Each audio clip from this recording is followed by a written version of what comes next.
Todos gozan. La ama de casa, El profesional. las chicas, ¡El corillo!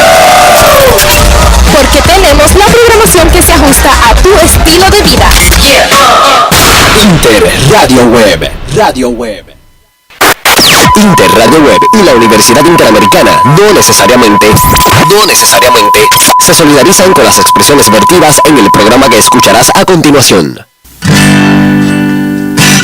Los Buenos Somos Más es una presentación del Departamento de Comunicaciones de la Universidad Interamericana, recinto de Bayamón. Tengo un sueño que alcanzar, tengo una meta que entregaría mi vida. Otra edición de Los Buenos Somos Más. Yo soy la profesora Yadira Nieves. Es un gusto que usted esté con nosotros acompañándonos a través de www.ustream.tv/channel/comuinter. Le recordamos a todo el mundo que usted puede participar de esta discusión. Estamos en vivo a través de Inter Radio Web, a través de facebook.com/comuinter, twitter.com/comu_inter.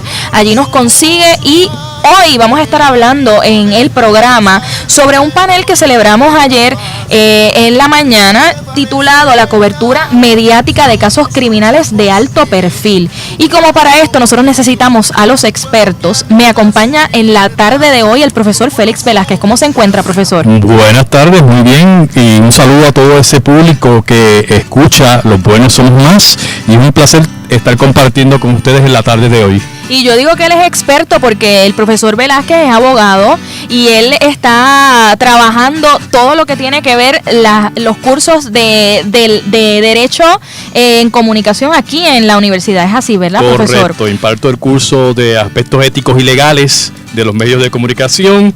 Soy abogado hace unos 15 años aproximadamente.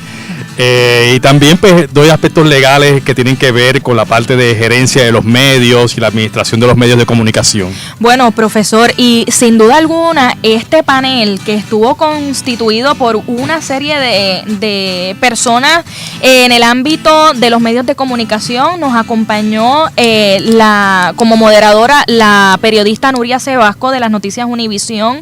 Estuvo con nosotros también el presidente de la Asociación de Periodistas, Rafael Lenín López. Estuvo la periodista de Tribunales de Primera Hora, Nidia Bauzá. En el área del derecho nos estuvo acompañando el juez Roberto Rodríguez Casillas del Tribunal de Apelaciones. Estuvo también el licenciado César López Cintrón, ex fiscal independiente, y Mayra Rivera, presidenta de Laura Ponte por la Paz Social. Y entonces estuvimos hablando de toda esta controversia que se forma y esta relación de amor y odio que hay entre el derecho y las comunicaciones. ¿Usted nos puede dar un poco de trasfondo con respecto a eso, profesor? Claro, vamos a poner un poco en perspectiva de cómo es que surge esto, ¿verdad? Que yo creo que es beneficioso, que es como dijo el fiscal especial independiente César López, lo que tenemos hoy no es perfecto, pero es lo mejor que tenemos. Anteriormente, por ejemplo, vamos a pensar hace unos cuantos siglos, cuando no existía el sistema de justicia que nosotros conocemos actualmente, y lo que habían, por ejemplo, eran reyes y emperadores. Ajá. Pues en ese momento los reyes y emperadores eran juez y parte, quiere decir que ellos eran poder ejecutivo y era poder judicial a la vez. ¿Qué había entonces? Pues mira, no había un juicio imparcial, no había un juicio justo, no había un juicio público. No es hasta posteriormente cuando van desarrollándose los derechos y se va incorporando dentro de las constituciones, en la Constitución de Estados Unidos y la Constitución de Puerto Rico, que entonces se separan los poderes, poder ejecutivo del poder judicial, y entonces se le asigna a una persona, que en este caso son los jueces o los jurados, la parte de evaluar y administrar la justicia. Entonces se dispone, por ejemplo, la Constitución de Puerto Rico, en el artículo, sección 11, artículo 2 de la Constitución, Carta de Derechos, que los juicios van a ser públicos y rápidos y que van a ser evaluados por un jurado imparcial. Entonces no se explica lo que es un juicio público, ¿verdad?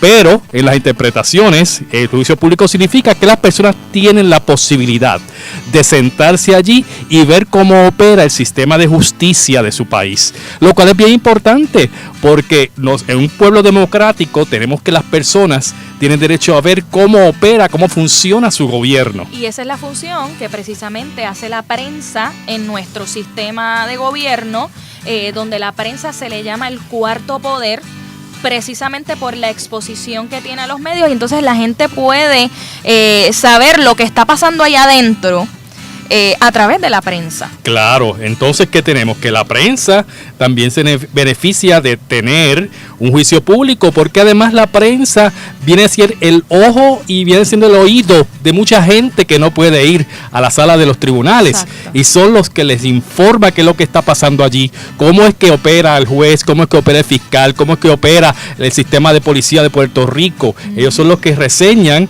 y les llevan a ese público esa información. Mire, profesor, a mí la moderadora Nuria Sebasco de las Noticias Univisión inició con una de estas citas. Dice que el Pueblo versus Miranda, Santiago, decía, no constituye una violación al derecho de un juicio justo de un acusado la mera publicación de noticias sobre el proceso. O sea que nosotros tenemos pleno derecho, más si la misma Constitución de Puerto Rico y la de Estados Unidos nos da... nos guarda, nos da la oportunidad de informar, ¿verdad? Es la única profesión que está protegida por la Constitución, que tiene el derecho de prensa, ¿verdad? Eso está contemplado en la Constitución de Puerto Rico. Te explico cuál es el miedo. El miedo es que en diferentes casos, muchos enjuiciados, muchos acusados, por ejemplo, que han estado expuestos a los medios de comunicación porque su caso ha sido de alto interés público, pues los acusados tienen un derecho que es constitucional, que ese es el derecho a tener un juicio imparcial y un juicio público. Por otra parte, tenemos otro derecho que también es de rango constitucional, que es el de libertad de expresión.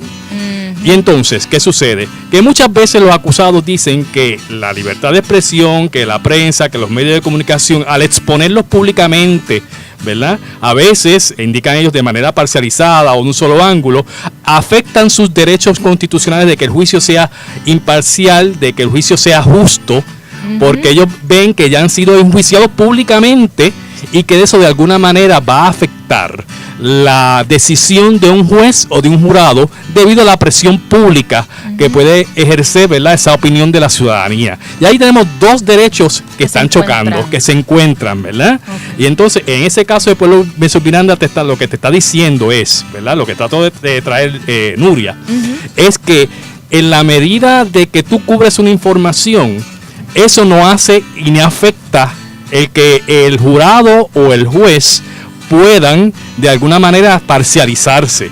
El mero hecho de informar no significa que se parcialice. Y como también mencionó Lenín y mencionó también otro de los panelistas, César López, hay un montón de mecanismos judiciales para trabajar y para evitar, por ejemplo, que un juicio sea imparcial. Ok, que habrá mecanismos para evitar las filtraciones, por ejemplo, que siempre se dan. Claro. Y de eso están llenas las noticias. Claro que de la parte de acá del periodista, yo no puedo tener una noticia sin que yo pueda atribuírsela a una fuente, por eso las filtraciones también son peligrosas, ¿verdad? Pero en ese sentido, a mí me llama la atención lo que usted comenta con relación a que el juicio tiene que ser público. Y si eso es así, ya lo público hoy día no es la plaza del pueblo. Lo público ahora se discute en los medios de comunicación, en la internet. Entonces, la Asociación de Periodistas precisamente lleva discutiendo esto hace mucho tiempo y pulseando, ¿verdad? Y también el Overseas Press Club, la Asociación de Fotoperiodistas, diciendo, mira, nosotros necesitamos tener las cámaras allá adentro. Nosotros necesitamos, mire, usted iba al tribunal antes a esto, que es un proyecto piloto, y les comento, el Tribunal Supremo por primera vez decide que va a encaminar un proyecto para permitir que se tomen fotografías y videos, que se grabe audio durante una sesión jurídica. Entonces, después de una lucha de muchos años, el Tribunal Supremo permite esto, un programa piloto. Y entonces, por fin, la judicatura está llegando al siglo XXI, ¿verdad? ¿Qué usted me comenta con respecto a eso, profesor? El juicio, antes de que se declararan que eran los juicios públicos, los juicios eran privados. Quiere decir que allí estaba el juez, que muchas veces era una persona asignada por el gobernante de turno, que estaba la policía, el que acusa, y el acusado, y entonces nadie podía ver lo que pasaba ahí. Entonces los jurados eran prácticamente, y las salas de los tribunales, algo secreto, y algo como que alejado de la ciudadanía, ¿verdad? Y en cierta manera todavía se ha preservado esto. En Puerto Rico han sido bien tradicionalistas.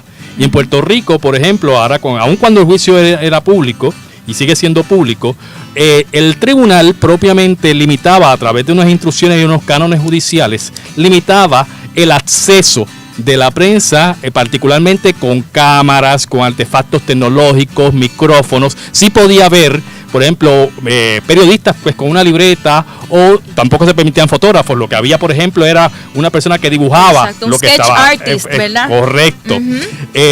Y entonces ya con la nueva tecnología, ¿verdad? La llegada de celulares, la llegada de iPad, la llegada de todas estas nuevas tecnologías, pues obviamente la sociedad ha evolucionado. En Estados Unidos y en Europa, en muchas jurisdicciones, por ejemplo, ya se han abierto las salas de los tribunales, ¿verdad? Para que el público y la prensa, particularmente la prensa, pueda cubrir esa información y llevarla. De hecho, en Estados Unidos hay un canal de cable que se llama Court TV. Ajá. Y entonces ahí yo puedo ver el juicio en contra de O.J. Simpson, que fue famosísimo, el juicio en contra del médico, ¿verdad?, que alegan mató a Michael Jackson por alguna negligencia. Entonces, aquí en Puerto Rico. Y aquí entonces, como mencionaba anteriormente, esa disposición que hizo el Tribunal Supremo actualmente, como bien dijeron los panelistas en el día de ayer, es una disposición tímida. Bien poco es lo que se da. Es un proyecto piloto en el cual lo que se está permitiendo es que la prensa pueda tener acceso, pero a casos de casos civiles extraordinarios. Casos civiles extraordinarios significa no son casos criminales, no son los casos que usualmente son de alto interés. Un caso de injunction, por ejemplo, eso usualmente la prensa pues no lo cubre. Un papeleo. ¿Verdad? Correcto. Un proceso burocrático. Exacto. Es bien poco lo que se brindó, una migaja, vamos a poner por así, pero por lo menos ha sido una pequeña apertura. Yo creo que esa apertura puede ir ampliándose hasta que llegue a los casos que realmente queremos, que la gente conozca, que la gente vea qué es lo que sucede ahí adentro, que son los casos criminales, ¿verdad? Este caso, lo que nos llaman de alto perfil, que son casos usualmente que, como se definió ayer, casos que involucran a figuras públicas. Exacto. O casos que por la naturaleza de los actos mueven la opinión del público y representa un interés particular para la ciudadanía. Claro que sí, claro que sí. Y sin duda alguna, nosotros como comunicadores tenemos que estar pendientes de esto. La pregunta es cuándo nosotros vamos a tener acceso pleno para poder cubrir un procedimiento en un caso criminal de alto perfil. Mire, profesor, nosotros vamos a hacer una pausa, pero cuando regresemos están las presidentas de las asociaciones de comunicaciones y de las asociaciones de justicia criminal y ciencias forenses, porque ellas estuvieron también involucradas en todo esto y ellas nos van a contar ¿qué opinión entonces les merece todo esto que aconteció ayer. Vamos a hacer una pausa y regresamos en breve. En breve continuamos con Los Buenos Somos Más. Si juntos luchamos unidos, como hermanos, como amigos, como un pueblo que anhela su libertad, porque los buenos somos más. Sin Encuentro regresa a su segunda temporada, todos los lunes de 12 a 1 de la tarde por Inter Radio Web. Nuevos segmentos. No olvides de sintonizarnos todos los lunes de 12 a 1 de la tarde por Inter Radio Web a través de bayamon.inter.edu/comunicaciones.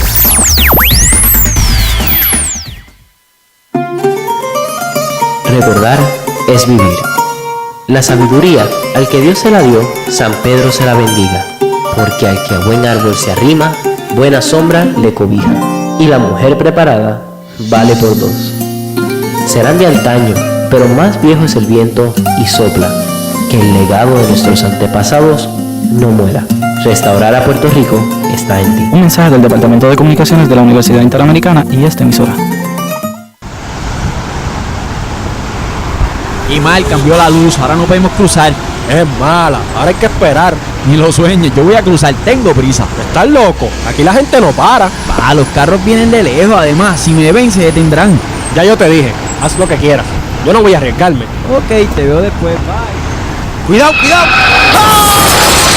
Desafiar las leyes de tránsito al volante es negligente, pero desafiarlas como peatón es aún peor. Comisión para la Seguridad en el Tránsito.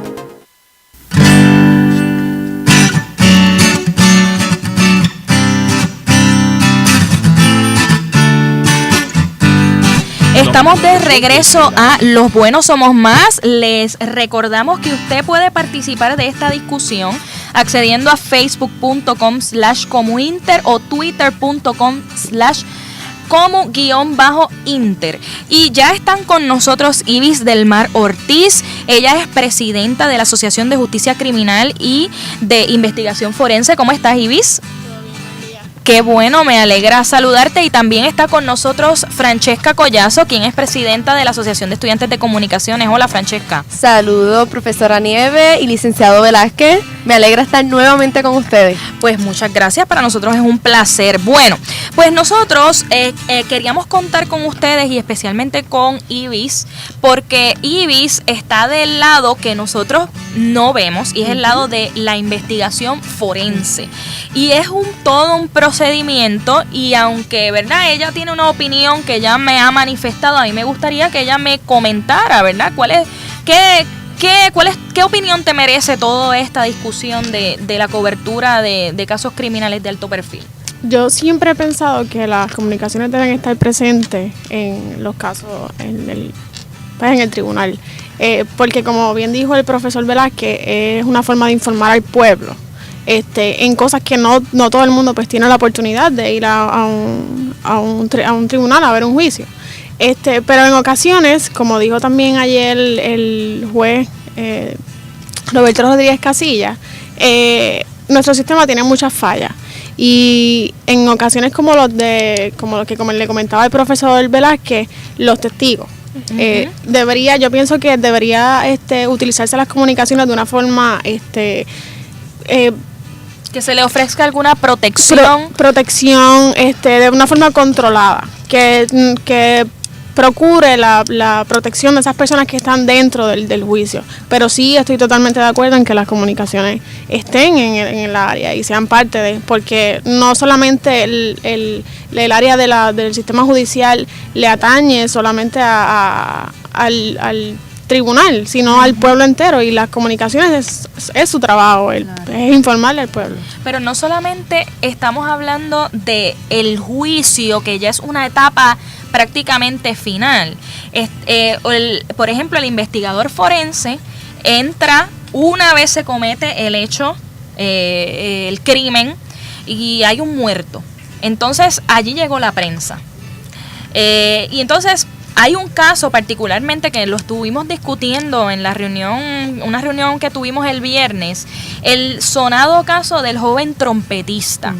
Ese caso trataba, este trompetista, un jovencito adolescente, Ricardo Morales Sáez, fue asesinado de 17 impactos de balas en el residencial Nemesio Canales a principios de ¿verdad?, en el 2003 me parece. Y entonces, ¿qué sucede? En ese momento allí llegó la prensa, fue de madrugada, y un camarógrafo, un fotoperiodista, extrajo evidencia de esa, ¿verdad?, de esa escena criminal. Entonces, claro que nosotros no, parte de los cánones de ética del periodista es que nosotros servimos de auxiliar a las autoridades. No es que nosotros le vamos a dar, por ejemplo, nuestras notas y nuestros datos, pero no podemos fomentar el crimen. Claro está, eso es una violación ética a los postulados que rigen a los periodistas. Pero con respecto a la protección de esa escena criminal, ¿qué tú me tienes que decir, Ibis? Yo siempre he creído que la primera parte, donde el investigador forense es el primero que llega a la escena, es la parte primordial para decidir un caso. Y no tan solo podemos pensar que la prioridad del caso va a recaer después en los tribunales, sino que es la parte, y en tanto el trabajo como del investigador, de proteger la escena, es sumamente importante, tanto como el respeto que debe tener el periodista que está cubriendo la escena. Entiendo que es un trabajo de los dos. Y como también mencionó uno de los panelistas ayer, hay personas pues que menoscaban en el sentimiento de la persona que están entrevistando, quizás en el momento de la escena, y tocan la escena de una forma que quizás no es la más correcta. Yo pienso que es desde los dos puntos. Desde el investigador, desde que protege la escena, tanto como del periodista que está haciendo el reportaje. Ya ahí nosotros entramos en el tema del sensacionalismo, ¿verdad? Que yo digo que hay que hacer una diferencia. Yo creo que Rafael Lenin López fue bien específico en eso, en quién es prensa y quién no lo es, porque hay unas publicaciones que son sin duda, ¿verdad?, mediáticas, pero son entretenimiento, son chisme. Y entonces la prensa se rige tiene un rigor. Yo tengo que buscar evidencia. La información que yo publico se la tengo que adjudicar a una fuente, ya sea una persona, ya sea a un documento. O sea, no es que yo escribo porque me dijeron un chisme o un rumor. Entonces, el periodista tiene que tener una ética. Así que en ese sentido, ¿verdad? Yo pienso que no podemos cortar, y quizás el tribunal nos corta por la misma tijera necesariamente, profesor, porque cuando hace un canon para regir la cobertura en un juicio, es para todos los medios, no es para unos y otros. Correcto. Entonces, Francesca, cuéntame, ¿qué tú tienes que aportar con relación a esta discusión? Sí, estoy muy de acuerdo con lo que nos comenta Ivy, de lo que a veces los periodistas no tienen mucho cuidado con los familiares que están en estos sufrimientos, ¿verdad?, que un ser querido falleció o fue asesinado. No todos son así, es como decía Rafael Lenin, que él decía que algunos periodistas son mediocres y otros son buenos. Como todo. En todo sitio, ¿verdad? Están los buenos y están los malos. Pero, ¿sabes? Estoy de acuerdo porque tenemos que ponernos en posición de esos familiares que están sufriendo. Entonces, tienen razón cuando dicen que a veces los periodistas sacan esas noticias para traer el rating, para que haya más público. Y pues ahí yo no estoy de acuerdo. A mí me encantan las comunicaciones y de verdad que no hay quien me quite ese sueño. Pero sí estoy de acuerdo con los que critican ese punto. Me encantó el foro de ayer. Tuve la oportunidad anteriormente de participar en otro foro parecido y fue totalmente, aunque era más o menos, se llevaba el mismo tema, fue totalmente diferente porque en el anterior todos estaban en contra. No se ponían de acuerdo, todos defendían su punto, pero en este no, en este llegaron a un acuerdo, todos se entendían. Todos estuvieron de acuerdo con lo del sentimiento de las personas. Y yo creo que esa parte de las víctimas también la trajo a colación Mayra Rivera, que ella es la fundadora de A la Paz. A la Paz es a la Fundación Laura Ponte por la Paz Social. Mayra Rivera, su hija, fue asesinada y entonces ella ha tomado en sus manos pues abogar por los familiares de las víctimas, porque sin duda eso deja un hueco. Yo no quisiera estar en esa posición, yo creo que nadie, ninguno de los que nos escucha quisiera estar en esa posición, pero como periodistas a veces nos consume la rutina y entonces nos volvemos insensibles. Y entonces, como es algo de todos los días, porque no podemos tapar el cielo con la mano, aquí la criminalidad está rampante. Y entonces, como nosotros nos sensibilizamos, y por eso era importante tener esa voz allí, ¿verdad? De una persona que ha vivido en carne propia la criminalidad y que han puesto en los medios de comunicación su dolor para que todo el mundo, todo el pueblo de Puerto Rico lo comparta, lo critique, lo comente, porque es algo que está pasando, y entonces era importante esa parte de la sensibilidad. Y de eso trata el sensacionalismo, cuando yo saco de contexto la información y le doy paso al llanto y a que voy al tribunal, al sepelio, y entonces veo a todo el mundo llorando. Mira, eso es una parte. De hecho, yo creo que los gremios de prensa siempre han hablado con respecto a eso, ¿verdad? No cubrir estas cosas. Uh-huh. Pero volviendo, ¿verdad?, al tema que nos compete, uno de los casos que hemos tenido de alto perfil son los de pena de muerte. En Puerto Rico, profesor, la pena de muerte está prohibida. Eso es correcto. En Puerto Rico está prohibida, pero en la jurisdicción federal sí se permite, ¿verdad? Que eso es el choque que hay.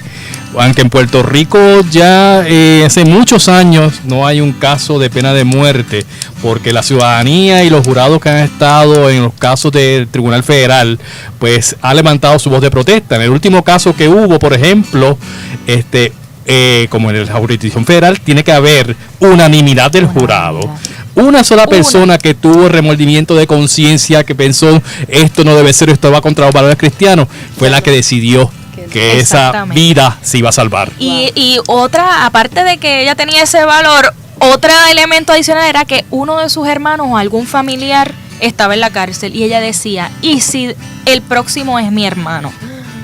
Para que usted vea lo importante, ¿verdad?, de tener un jurado de sus pares, porque entre los pares también hay gente que tiene hermanos, que familia presa, ¿verdad? Se supone que no sea así, ¿verdad? Porque se supone que tenemos un jurado totalmente imparcial, y eso Pues en ese caso, una de las razones que esa jurado dio, que de hecho fue televisado, ¿verdad? Le hicieron una entrevista a una jurado y ella conversó con respecto a eso. Una de las razones no solamente es porque soy cristiana y solo Dios quita la vida, era que mi hermano está preso. El jurado es imparcial a la hora de decir si es culpable o no culpable. Ajá. Pero a la hora de imponer la sentencia, que fue la segunda fase, el jurado tiene que dejarse llevar por su conciencia. Claro. Y sus valores, y eso no es inevitable. No cambia, todo nos llevamos dentro. Bueno, esta discusión está interesante, pero cuando nosotros regresemos, nosotros le vamos a pedir a Ibis y a Francesca que se queden con nosotros, porque nosotros vamos a resaltar los momentos más importantes de la primera ronda del panel Cobertura Mediática de Casos Criminales de Alto Perfil. No se retiren.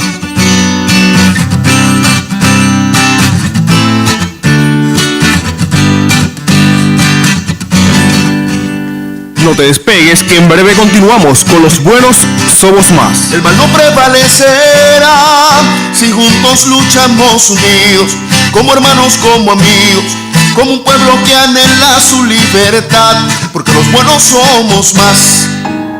En un momento de mi vida, los problemas me arropaban. No lograba concentrarme en la universidad. No veía solución a mi situación. No aguantaba más. Entré en una depresión y pensé acabar con mi vida. Un día miré al espejo y me dije, el suicidio no es una opción. Así como yo lo hice, tú también lo puedes hacer. Serás de inspiración para otros. Recuerda que restaurar a Puerto Rico está en ti. Un mensaje del Departamento de Comunicaciones de la Universidad Interamericana y esta emisora.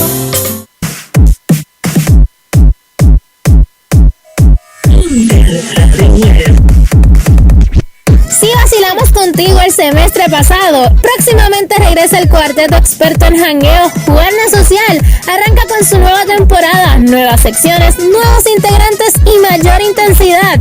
Juernes Social, no te pierdas nuestro programa todos los jueves a las 2 de la tarde. Y escúchanos a través de www.bayamon.inter.edu/comunicaciones. Juernes Social, tu jangueo radial. Blanco, negro, mujer, hombre, niño, niña, rico, pobre, alto, bajo, fuerte, débil, mucho, poco.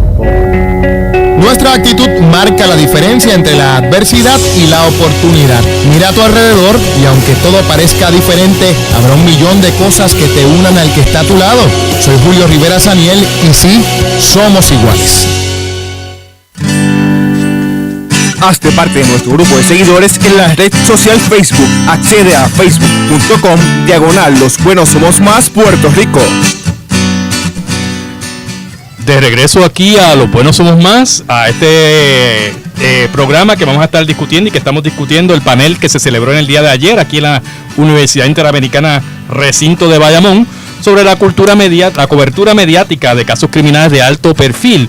Y en este momento pues vamos a pasar a ver el primer segmento, ¿verdad? La primera sección de exposición de los panelistas de este panel. La prensa es la que determina el interés público, porque para la judicatura o para el juez que lo tiene, todos sus casos tienen que ser de interés público. Ese es el deber ministerial. Ahora, hemos escuchado, ¿verdad?, el asunto de la investigación y demás. Déjeme un pequeño paréntesis, ¿verdad?, como criminólogo, para que ustedes que están en este asunto, el sistema de justicia criminal es un componente de varias partes importantes. La etapa investigativa con el aparato gubernamental que investiga los casos, tanto a nivel federal como estatal. Eso es importante que lo tengan. Esa es la primera etapa, la más importante, es la etapa investigativa. Son 3. La segunda etapa es la etapa del proceso judicial. Ahí ustedes ven ya el fiscal presentando el caso, le voy con más detalle. Y la tercera y última etapa es la etapa de cumplimiento de sentencia en cuyo caso hay una convicción, si lo hubiere. Eso es importante porque si no nos vamos a perder en la discusión. Tal como dijo el honorable juez, el asunto de si el caso es de alto perfil o no es un adjetivo que le pone normalmente la prensa. Así que los tribunales no clasifican los casos como si son de alto perfil o no. Los tribunales lo que hacen es que se preocupan porque los casos son de alto perfil. Y ahí vemos entonces los jueces administradores poniendo normas, llamando más alguaciles, qué sé yo, cosas de esas para aparentar que se está haciendo algo correctamente. En mi experiencia como periodista en los tribunales, ahora mismo no estoy asignada a los tribunales, pero en el tiempo que estuve, pues sufrí esa transformación de cómo ha cambiado la forma de nosotros reseñar lo que ocurre allá adentro en las salas de los tribunales. Y recuerdo en mis últimos días allí cómo ya estaba tuiteando, tratando de tuitear sin que me regañaran, sin que me vieran los alguaciles. En algunos casos nos dejaban, en otros no. Y pues esto pues tengo que decir pues que es una experiencia nueva, ¿no?, dentro de nosotros, de la forma de cubrir. Y yo lo que hacía era, como hay una competencia, estamos en esta competencia entre nosotros por cuál es el primero que sale, el primer tweet. Yo me hacía 2 tweets, uno culpable y otro no culpable. Los casos de alto perfil, que lo primero que yo me pregunto es por qué son de alto perfil, ¿no?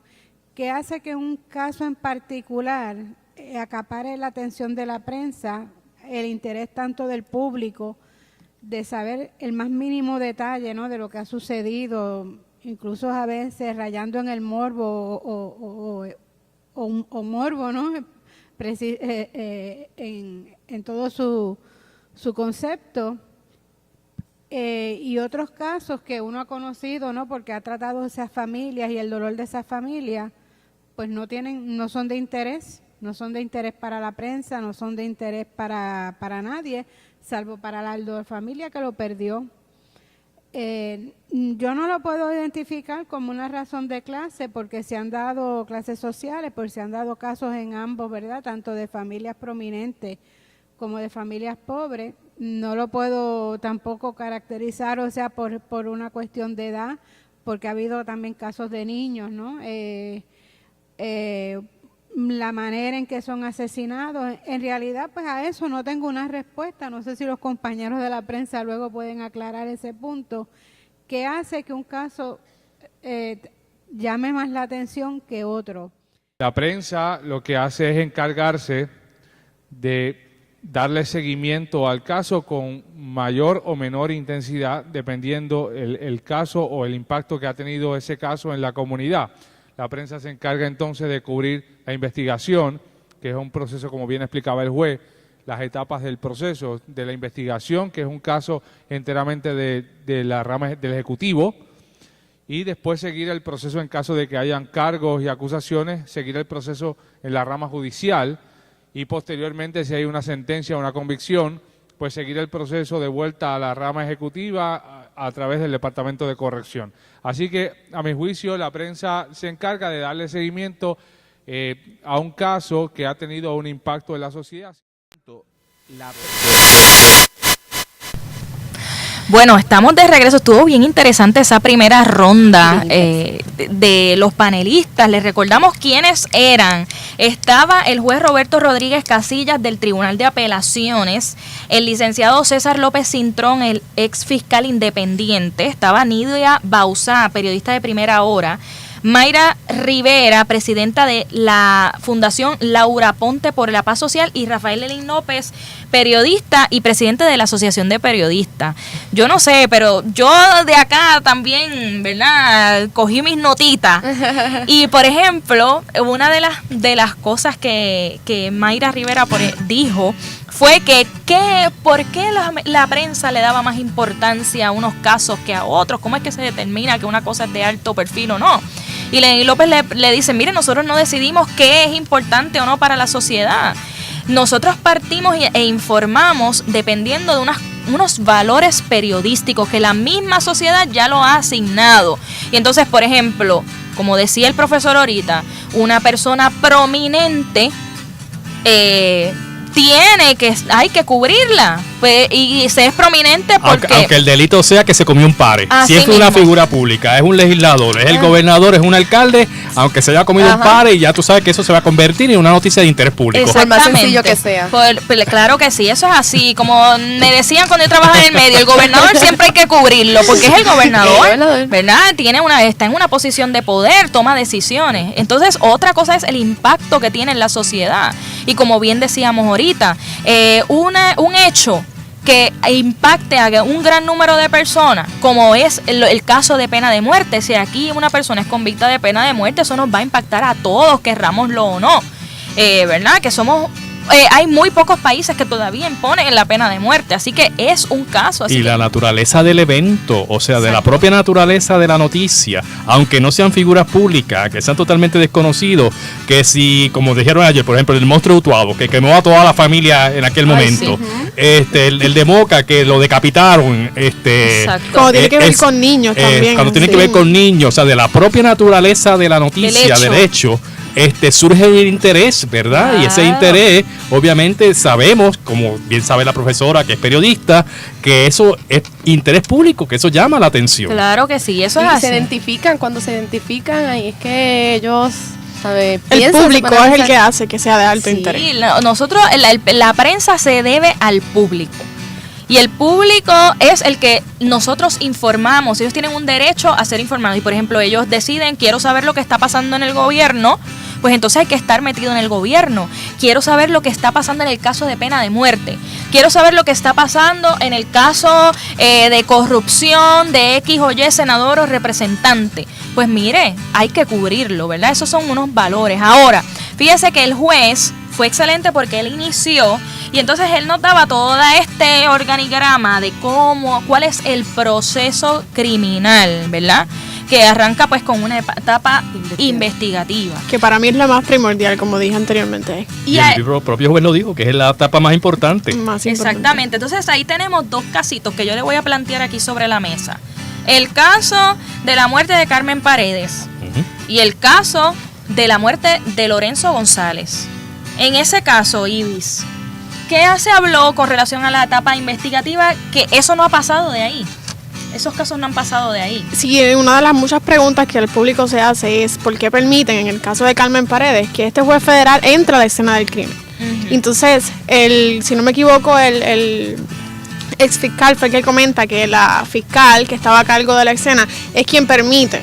Y entiendo también que es un poco parte porque es un juez federal y pues respeto, que entiendo que no se debería hacer. Yo como fiscal entiendo que nadie debe entrar a la escena y es algo que todo el mundo se pregunta. Al igual que el caso de Lorenzo González, la etapa de investigación para mí fue totalmente fatal al momento de que no recoger una buena evidencia, no todo ese tipo de cosas que afectan la etapa de investigación, porque como bien dijo, hay un dicho que dice, tiempo que pasa, ¿verdad que huye? Y ese es algo que hemos tenido los investigadores muy apegados a nosotros. Esas primeras 48 horas son demasiado importantes para nosotros. Mire, y los forenses no les gusta que los comparemos, pero yo veo por ahí unos programas, ¿verdad? Que esas escenas, claro, es una representación, es un show, es un espectáculo, porque de eso se trata, ¿verdad? Las comunicaciones, pero, o sea, cómo se guarda la escena, ¿verdad? Y se engrandece, se espectaculariza. Pero es así, como tú bien dices, en la vida real. No se puede comparar, obviamente, claro, todo ese tipo de cosas, que lo magnifican de una forma exagerada. Ajá. Pero sí, se supone que el cuidado con la escena sea, bueno, para mí primordial, claro, es lo primordial. Muy bien, sí. Francesca, un último pensamiento con respecto a esta ronda. Me estuvo curioso cuando uno de los estudiantes preguntó que por qué no habían encarcelado a la mamá de Lorenzo cuando tantas noticias salen, ¿no? Que si es culpable, que y entonces uno de los panelistas, que no recuerdo cuál fue, él indicó que si no la han encarcelado es que no tienen ninguna evidencia. El fiscal César López, el que lo mencionó. Sí. Es que lo primordial que se debería, como quien dice, adjudicar es negligencia, ¿verdad? Porque no tuvo el cuidado con su hijo de protegerlo y todo este tipo de cosas. Y recuerden que un caso se prueba más criminal más allá de dudas razonables. O sea que el Estado tiene que estar completamente seguro y tener evidencia suficiente para estar seguro de que ese caso lo puede probar. Exactamente. Entonces, porque si no, tenemos la situación de que hay un inocente en la cárcel por tantos años y de esos hemos visto muchos casos. Así es. Bueno, nosotros vamos a pausar, pero cuando regresemos vamos a escuchar un poco sobre la segunda ronda del panel. En breve continuamos con Los Buenos Somos Más. Si juntos luchamos unidos, como hermanos, como amigos, como un pueblo que anhela su libertad, porque los buenos somos más. ¿Tus mañanas son aburridas? Pues sintoniza. Enciende tu día. Enciende tu día. Enciende tu día. Escucha todos los viernes a las 8:30 de la mañana. Enciende tu día. Enciende tu día.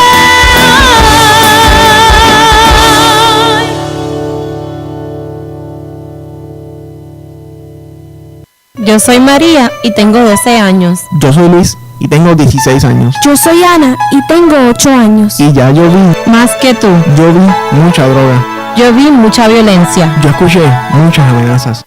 Pero esto se tiene que acabar. No quiero un mundo de peleas ni maltrato. Quiero que mami y papi me amen y me protejan. Por eso te digo, Restaurar a Puerto Rico está en ti. Un mensaje del Departamento de Comunicaciones de la Universidad Interamericana y esta emisora. Hay lugares en el mundo donde no se tiene opción de adoptar un animal. Muchos son sacrificados al momento de ser capturados, sin distinción de sexo, raza y edad. Y si usted es residente puertorriqueño y desea tener una mascota, no la compres, adóptala. Podría ayudar a salvar una vida que por no tener familia podría ser sacrificada. Recuerda tener siempre la adopción como prioridad al traer un nuevo amigo a tu hogar. Mensaje de la organización Animal Rights Protector.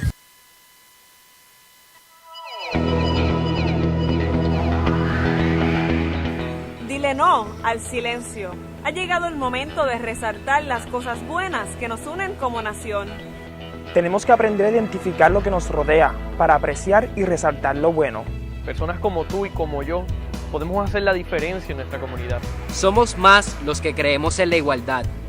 Somos más los que actuamos con respeto. Somos más los que defendemos la verdad. Somos más los que dejamos a un lado el miedo. Somos más los que creemos en un Puerto Rico mejor. ¿Quieres lo mejor para tu nación? Estás a tiempo. Transformar nuestro país está en ti, porque los buenos somos más.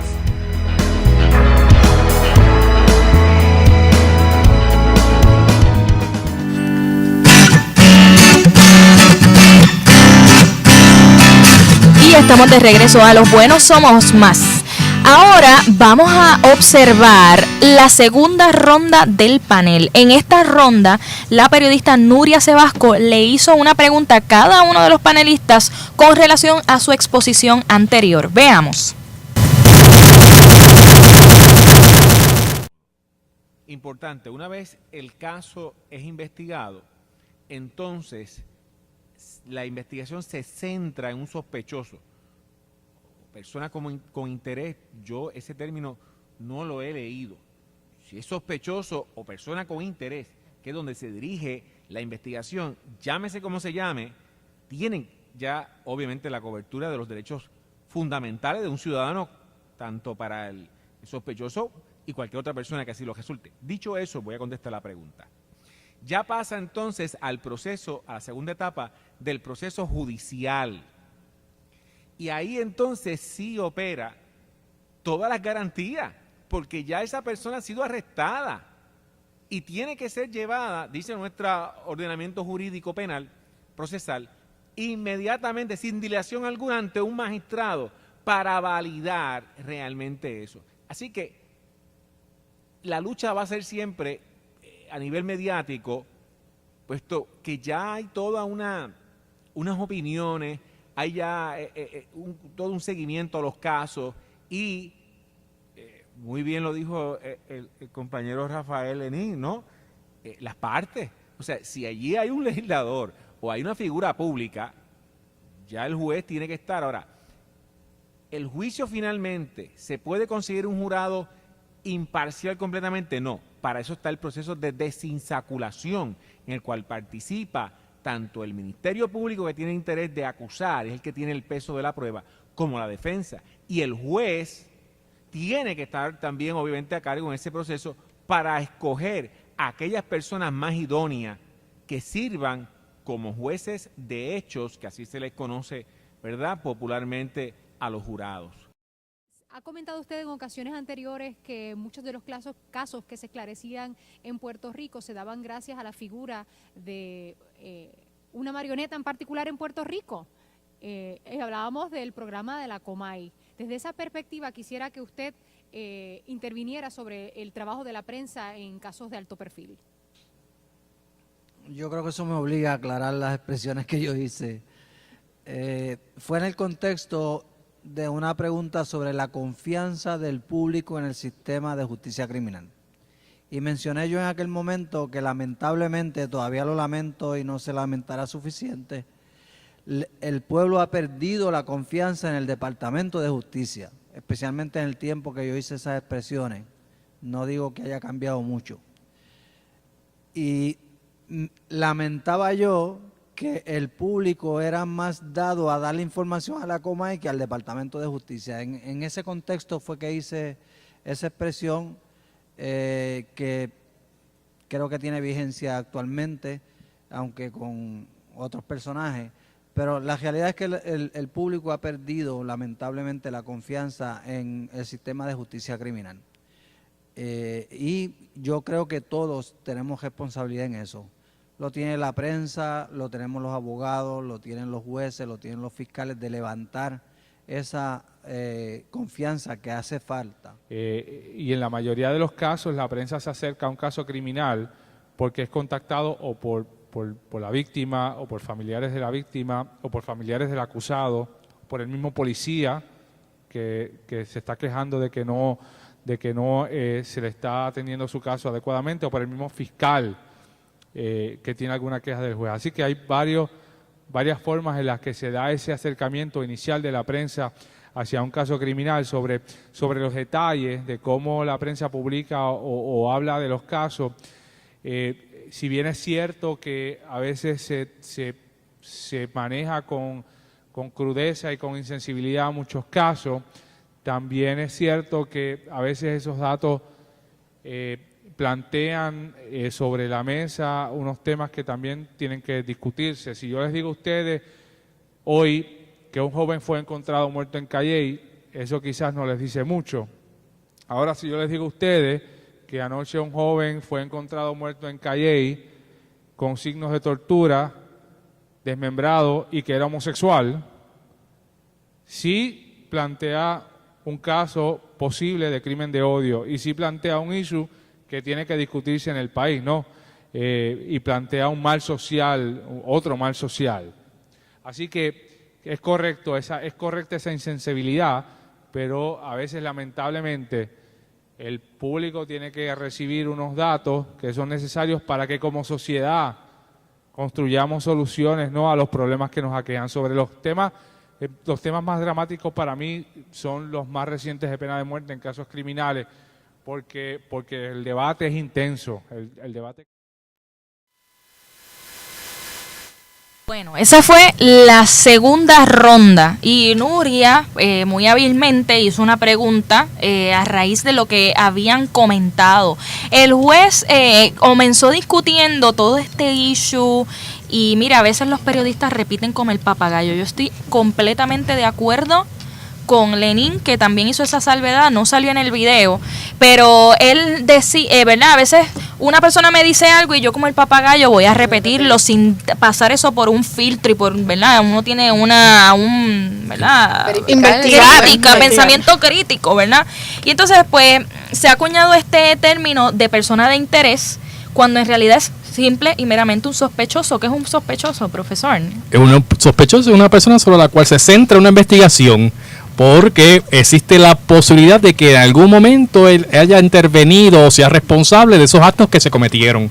Y una vez se determina que la persona es sospechoso, ya se activa las garantías del Estado constitucionales, ¿verdad? Los Miranda Warning, las advertencias que tiene que darle la policía, y ya le cobijan todos los derechos constitucionales a esa persona. Ok. Y entonces, habían mencionado en el panel también que en este caso del trompetista, que aparte de que se dio esa irregularidad en la recopilación de la evidencia, este chico Melvin, que aparentemente cometió el crimen, salió libre en ese juicio en contra del trompetista porque no le hicieron no le leyeron los Miranda Warning. Los Miranda Warning es un derecho que ya el Tribunal Supremo de los Estados Unidos desde la década de los 60 lo estableció. Y igualmente hay una serie de cosas que pueden de alguna manera, como bien nos dijo Ivy, afectar en el proceso investigativo. El proceso investigativo es vital para el proceso judicial. O sea, si la cadena de evidencia se rompió en alguna parte, si la evidencia no está completa, si no se hicieron las advertencias de ley, todo eso, ¿verdad?, opera en contra de que se pueda aprobar el caso. Y entonces esa escena tiene que estar perfectamente construida y llevada a cabo para que entonces el fiscal pueda presentar la evidencia. Recuerda que nuestro sistema judicial tiene la presunción de inocencia, claro. No es la presunción de culpabilidad, es la presunción de inocencia. Exacto. Y es el Estado quien tiene la carga de llevar, ¿verdad?, el peso de la prueba dentro de un tribunal, más allá de duda razonable, para probar que esa persona realmente cometió el delito. Exactamente. Eso está bien interesante. Me dan ganas de estudiar leyes. Por eso ustedes ven que muchas veces las personas, por ejemplo, a veces se condenan, protestan, gritan, pelean, porque ven que una persona sería absuelta, que eso el juez le tiró la toalla, que el jurado le tiró la toalla, pero ellos no saben muchas veces qué es lo que pasó ahí dentro. Exacto. Por eso es que es tan importante también que la prensa informe a la ciudadanía, los eduque, porque ese es un proceso que la ciudadanía tiene que conocer, que hay muchos tecnicismos, ¿verdad?, que cubren y que cobijan a una persona, y que no es una garantía solamente para criminales, es una garantía para todos los ciudadanos. Claro que sí. ¿Verdad? Porque a mí no me gustaría que me acusaran por un acto siendo inocente, claro, y que luego, ¿verdad?, no se me activaran, no tuviera las garantías constitucionales como cualquier otro ciudadano. O sea, que esa es una garantía para todo el mundo. Sí, ¿no? Y ese sistema, ¿verdad?, eso de la presunción de inocencia, eso es bien importante y nosotros no podemos, ¿verdad?, prescindir de ese derecho. Y bueno, vamos a seguir conversando con respecto a eso, vamos a hacer una pausa, pero cuando regresemos comentamos sobre la conclusión del panel.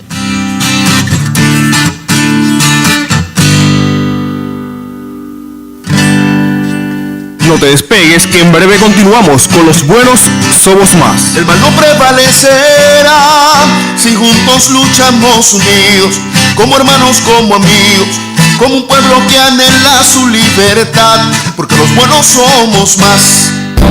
Saludos, soy Jacqueline Fontanes, locutora y animadora de televisión. Para alcanzar mis logros, Siempre tuve presente culminar mis estudios en publicidad y periodismo. Es por eso que te invito a que te eduques y te traces metas para un futuro brillante. No te rindas, cree en ti. Edúcate para un Puerto Rico mejor. Este es un anuncio del Departamento de Comunicaciones de la Universidad Interamericana Recinto de Bayamón. Los miércoles a las 2:30 de la tarde tienes una cita con Los Buenos Somos Más, programa dirigido a resaltar los valores de nuestro pueblo puertorriqueño. Cada miércoles tendrás acceso a una persona que está haciendo la diferencia en nuestro país. Sintonízanos todos los miércoles a las 2:30 de la tarde aquí en tu emisora, Interradio Web. No prevalecerá si juntos luchamos unidos, como hermanos, como amigos, como un pueblo que anhela su libertad, porque los buenos somos más. No, chica, ya esto es demasiado. Llevamos aquí más de 2 horas esperando con este chorro de viejos. Chico, tranquilo, no hables así, ya mismo salimos. Disculpe, señora, por favor, siéntese aquí. Gracias, mija. ¿Viste? Aprende. Que la bondad sea parte de tu rutina diaria. Ser buen ciudadano es tarea de todos. Restaurar a Puerto Rico está en ti. Un mensaje del Departamento de Comunicaciones de la Universidad Interamericana y esta emisora.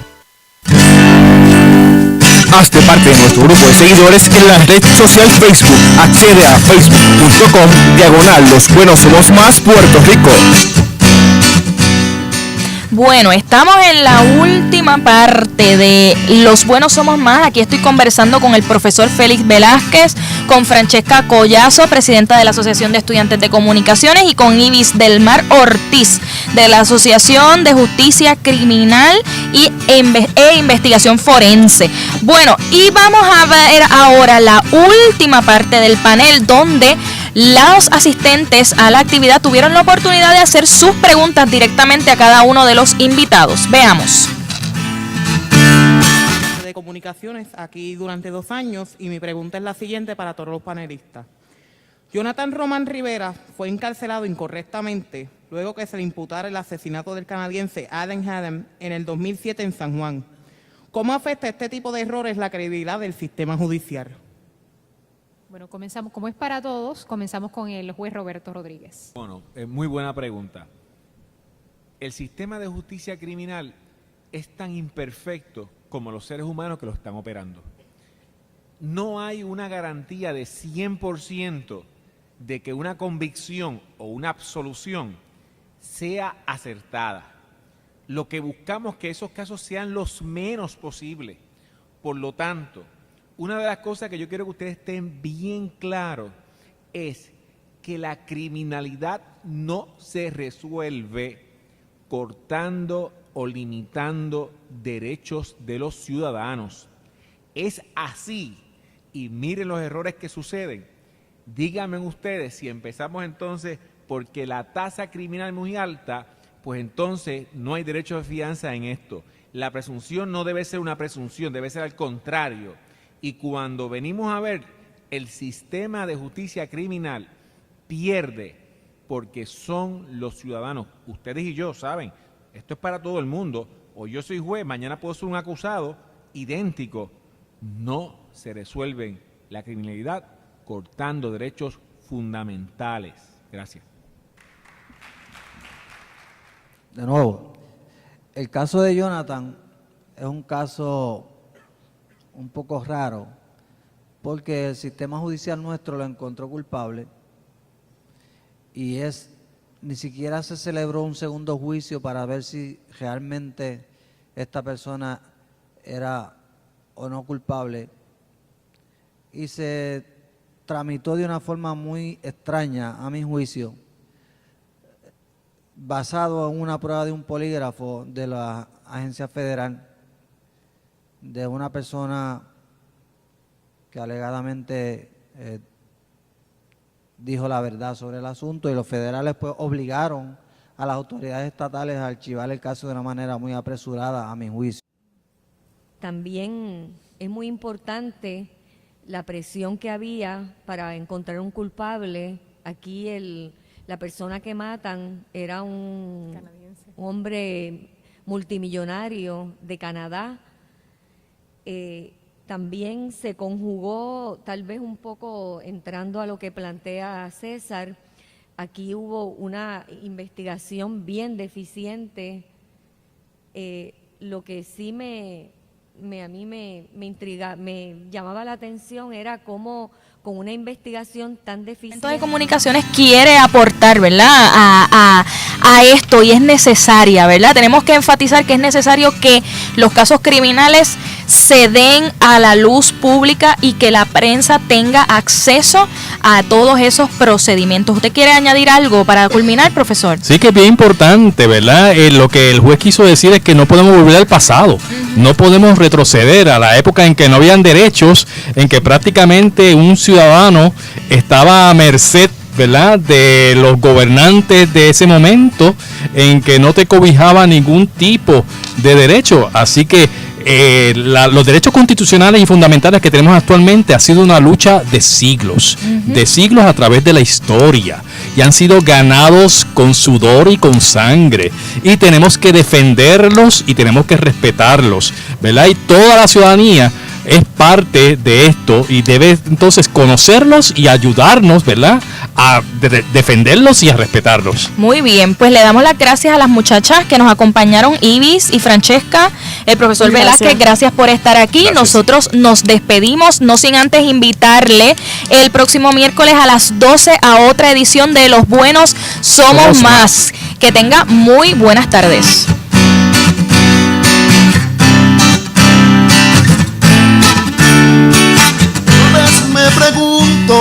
Los Buenos Somos Más llegó a ustedes gracias al Departamento de Comunicaciones de la Universidad Interamericana, Recinto de Bayamón. Reina el cariño, la esperanza, el respeto y vive la paz. El mal no prevalecerá si juntos luchamos unidos, como hermanos, como amigos, como un pueblo que anhela su libertad, porque los buenos somos más.